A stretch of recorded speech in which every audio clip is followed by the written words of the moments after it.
good afternoon, everyone. Thank you for joining our webinar today, where we're going to focus on a very interesting topic, your brand story. My name is Christy Raisin, and I'm the Senior Creative Resource and Production Manager here at Panos. My role here is to oversee the traffic and creative teams, and I also have a designer background and have been involved in a number of brand developments from start to finish.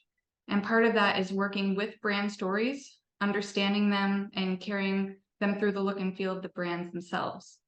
I'm joined here today by our brand gurus, Paul Tonelli and Betty Egan, and now I will let them say hello and make their introductions. Hi, everybody. I'm Betty Egan. I'm a senior content writer at Panos. I have 35 plus years of experience in everything from direct mail to digital. I've worked across many sectors, from finance to fashion, agency and client side. Part of the Panos team since 2020. First in a friend's since January 2023, and in that time I've worked primarily on websites, written 7 websites, collaborated on a total of 11, and also worked across the full integrated spectrum of media. Nice. Hi everyone, my name is Paul Tonelli. I'm the VP Creative Director here at Panos. I've been at Panos for 5+ years. I've been a creative director for double digits, over 20. Many of those brands were national, but have been at Panos for the last 6 years, 5.5 to 6 years, working on community banks and building brands and helping move those messages along. It's a real pleasure to be a part of this conversation today. Awesome. Well, I'm excited to jump right into our topic. I think it's a really fun and interesting topic to talk about, mainly because there's no standard mold for each brand story. Each one takes on a life of its own. Your brand story is totally unique to you. And as we have this conversation today, just think a little bit about your own brand story. Do you have one already? If you do, does it need to be fine-tuned? Is it evolving over time? And if you think of some questions you want to ask us along the way, just feel free to send them in the little chat box and I'll keep an eye out for them. So we've all heard of the word brand. And when we think of a brand, we may think of a particular person or a face. Maybe it's a jingle or a specific color. But a brand story is a little different, right? So I'm going to start off with a really simple question. What is a brand story and how does it differ from an overall brand? Well, I'll jump in first. I think to punctuate what you just said, Christy, I mean, many people think a brand is a logo. And matter of fact, the word brand in itself is sort of an institutional word. I don't know that the average person really has a true sense of what it is. As I said, they may just think it's the color of your building or your logo, whatever it might be.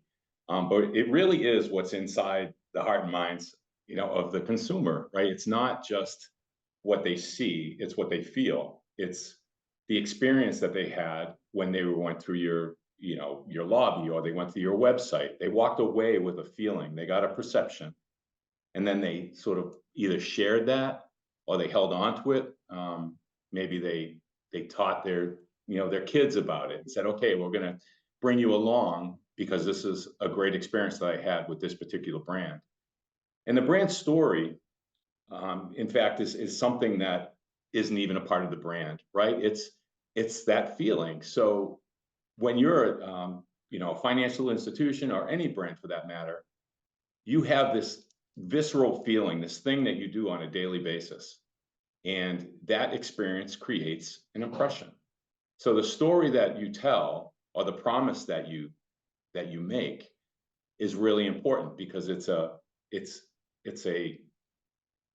piece of who you are. It's the soul that you share, and that people take along with it. So, spending the time to really craft the message that is truly who you are is really what a brand story is, so that your culture can follow it.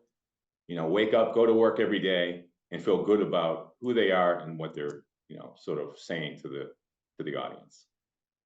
Yeah, that's all. It's so very true, Paul. Very well said. It looks like maybe Betty was having some connection issues, so hopefully she'll be able to jump back in. But but we can keep it going a little bit, Sure. and she can jump in. So based on what you just said, so if we break it down, really the difference between a brand is that the brand is you and what you offer, and then the brand story is more about who you're speaking to, right? Carrying that through to your audience. So I want to kind of jump into that a little bit more. Sure. And as you know, we've worked with a number of community banks and credit unions. You know, we realize that each individual community is different. A good amount of research also goes into understanding the audience, and then bringing that brand story to life. And then being so focused on a specific area, you know, tells a different story than it would with a, you know, a larger, bigger bank that's more widespread. So jumping into my next question, how is your brand story important, and how do you define the brand story for your financial institution? So as you indicated, I mean, you could be, you know, our clients are around the country. So we may have, you know, a bank that's in Tennessee, or one that's, you know, in our neighborhood in, you know, the Northeast or in the Midwest. I mean, there's banks and credit unions all around the country, and there's a flavor, right, to the culture that that bank is in the community that they're in. So it's our job to make sure that we're digging into the corners of their particular region, and making sure that, you know, their audience, which is a very unique audience to their location, that it's special, right? So not only do we think about where they're from, but also think about, you know, what is that particular audience, like what is that community that you're in? I mean, Mhm. you know, in the Northeast, in, you know, many parts of the country, I mean, you can go 2 miles away from your branch, and it might change a little bit, 5 miles, even more. You go 20 miles out, and, you know, sometimes it can be completely different. You know, in the Northeast, you know, you have a Boston community, you have New Hampshire, you have Vermont, I mean, you have all these different different places that really possess their unique culture. So to put a strong brand story together means you need those little elements. You need to dig into those corners and understand who your audience is, because really at the end of the day, that's all that matters. To create a brand, you know, there's obviously the bank and the credit union they have a culture, and then there's leadership who has a view, and they say, oh, we want to be this type of, you know, institution moving forward, and that's all fine, but it's not the be all, and it's not the whole story, because the Mhm. audience really has to buy into what you're saying and what you're promising. So that means the truth matters, right? So Right. the story that you create really matters. And again, Mhm. digging into the corners to make sure that you're, you know, extracting the truth so you can create a story is really Yeah. the main goal. Yeah, definitely. And, you know, like you said, you know, just finding and understanding that community, you know, we all could have similar needs, right? We all use mobile banking, right? We all have very similar needs, but there may be some other elements and pieces that are really unique to that area, right? Maybe the area is more business focused, you know, and then maybe your brand story, you know, has to kind of go down that road a little bit. But yeah, there's a lot to it, you know, as I know you're trying to say, there's just like a lot of elements to it. It's too bad Betty had some issues there, because this is like, you know, this is her cup of tea, I and know. thinking about, you know, the geography of a brand, you know, takes research. It takes understand. I mean, we have clients, as I said, at different parts of the country, and if you have, like, you know, a Midwestern client, you know, then, you know, they may be, you know, not necessarily two doors away from their bank, right? They may have to drive through a rural section of their area to actually, you know, connect with their institutions. That means there's a lot that goes into creating that story, because their lifestyle is. Betty, I'm just teeing this up for you because I know this is your, Yeah, you know, perfect what you time. love to, you know, chat Thank about. you. But, you I know, love parts of the country, you know, create, you know, a different impression, and that impression requires a message that is specific to them. I see you found a new place to play there. You're in a different room, so hopefully connection is better here. Yes, I hope Oh, so. but there you are, you're back. just to illustrate, just to build on what Paul was just talking about and illustrate, sort of bring it to life for you. I want to contrast two different financial institutions, one in a rural market and one in an urban market. So the rural market, let's say you're in Tennessee and you offer all the usual deposit and lending products for consumers and businesses, but because you're in farm and ranch country, you also offer veterinary lending. And so if a pet clinic needs to expand, they can come to you for a construction loan. If an equine hospital needs working capital, they can take out a line of credit. Or if someone wants to buy any of the 15 farms for sale in your county, they can come to you for a real estate loan. Now let's contrast that with a brand story just outside of New York City. You serve a highly diverse market in a densely populated area with distinct neighborhoods where overall reason that your staff is multilingual too. And you make sure to promote that on your website, campaign for a special CD rate or any number of initiatives. And you might mention the languages spoken at your branch locations and feature more diversity in your reflected. So that brings it, puts a little bit of a finer point on it for you and helps illustrate what we're talking about when we say brand story. Yes, definitely. That's a really good comparison to make, Betty, and some really good points there. So again, going into all the research and, just really understanding your market, let's say you have your brand story established. So how does the brand story then carry over to the messaging in your marketing materials? Well, I mean, what you put out there is an example of that experience, right? So your brand story that you've created that isn't necessarily customer facing, right? It's the untold, unspoken story that is part of who you are, that you express in those experiences. Well, your marketing materials, that's the experience. When they get something in the mail or they look, on your website, or a digital ad, sort of meets them in, in one of their favorite places, that's who you are. So in between the lines is the character that you've created, or the truth, behind what your brand really is and the people that, that express it every day. So I know here at Panos, and from my experience over the years in, as a creative person, we put together a creative brief, and that creative brief, which dictates the work moving forward, like how we express the brand in words and visual. That creative brief is made up of the brand story. Like, if the brand story isn't embedded in between the lines of that creative brief, then it hasn't done its job. Because first and foremost, you have to be who you are. So every sentence that you put down is put up against that creative brief to make sure that you're staying true to who you are. Now, of course, banks and credit unions have very similar products, and it makes it difficult to be, have your brand stand out. But that's why, even more reason why it needs to be there. Like, you need to make sure that if you're a brand that is targeted towards farmers and the hardworking sort of culture that they go through on a daily basis, you want to make sure that your words reflect that. If it's a busy, kind of a business-based, institution, then you want to make sure that those words are aligned with what they need and what they think is important to their organization. So you can see the differences, just, farm versus, sort of a city business. They're two different cultures. So you have to make sure that message is clearly defined and refined for the audience.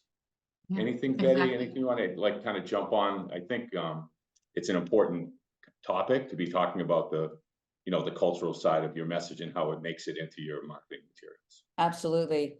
And so like the creative brief, when we start a web project, we go through a phase we call discovery. And that's where we have a lot of conversations with all your stakeholders and your customers too, if that's part of the assignment or part of your scope.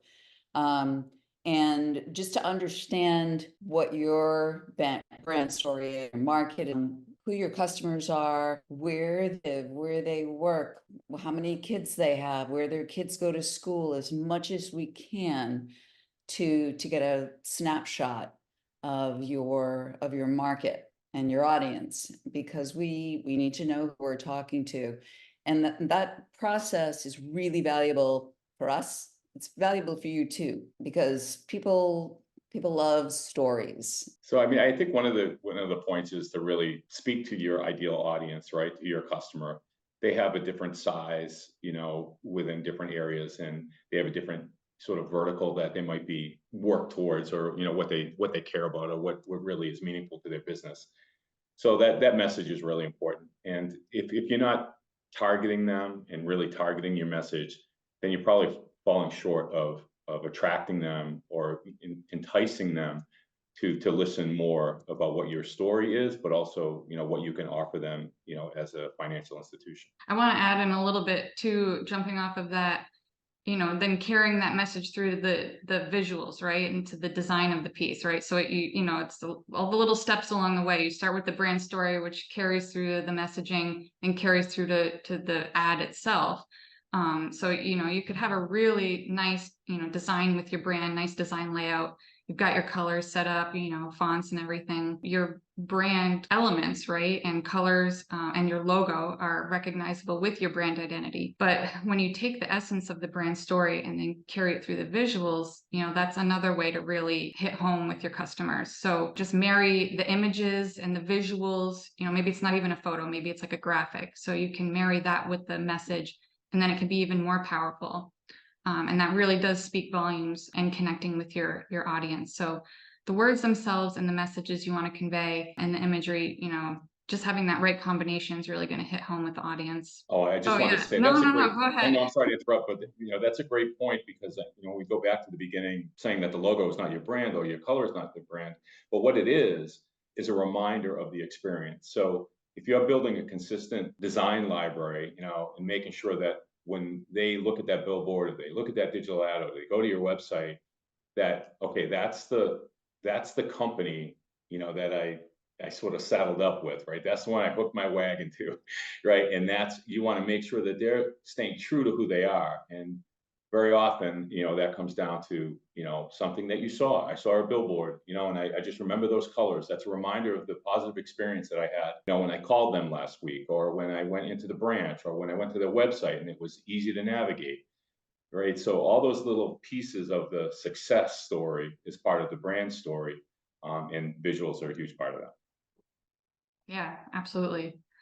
I just wanted to share an example of something I was thinking of a really good brand story, and it's something it's not a bank or credit union. I kind of wanted to talk about something a little different, but we all know Nike, right? Like Nike is just such a strong and successful brand, and it has a really good brand story.